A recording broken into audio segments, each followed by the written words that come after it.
What we're seeing when large corporations are making decisions on our behalf for our lands, it's like another kind of colonisation.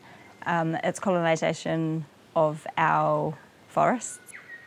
It's another kind of disempowerment for the people who live in this country to be at the whim of the choices of large organisations and companies that don't have any connection to this place.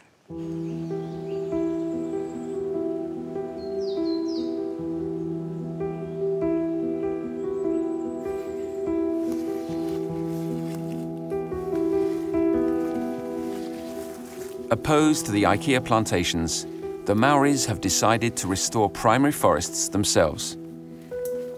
This is the original landscape of Aotearoa, New Zealand. This is what it was like before human arrival. The more of these kinds of forests we can have, the more our whenua, our land, and our rivers and seas will benefit from that.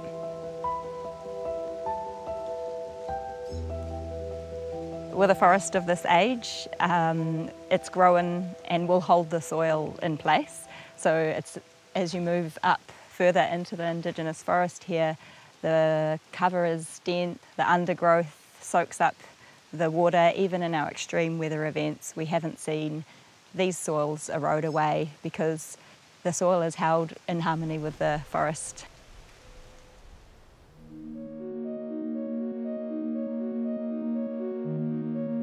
For generations, it's been one of the most popular consumer brands.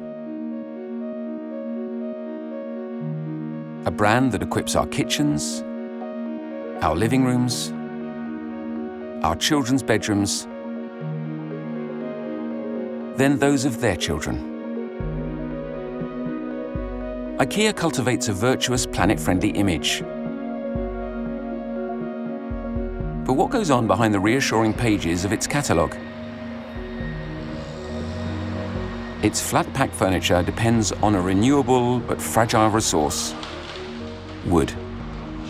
The Swedish giant consumes 20 million cubic meters of wood per year, one tree every 2 seconds. It's an enormous beast consuming enormous amounts of wood. It's only 1% of the forest which is being harvested each year, and each year we replant 2 trees for every tree that we have harvested.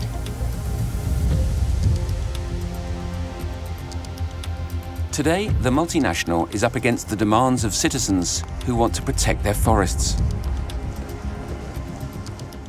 Det är skogar som har tagit tusentals år för att uppstå, och så gör man möbler som kanske håller i 15, kanske 20 år som mest, och så sen så hamnar det på deponi och bränns upp.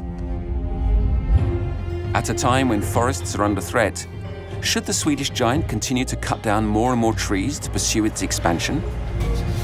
We, and also IKEA themselves, know that we don't have time for more clear cuts and more monocultures.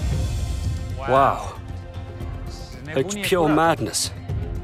This is not a climate-friendly model.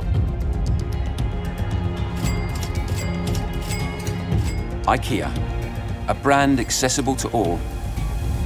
But at what cost to our planet?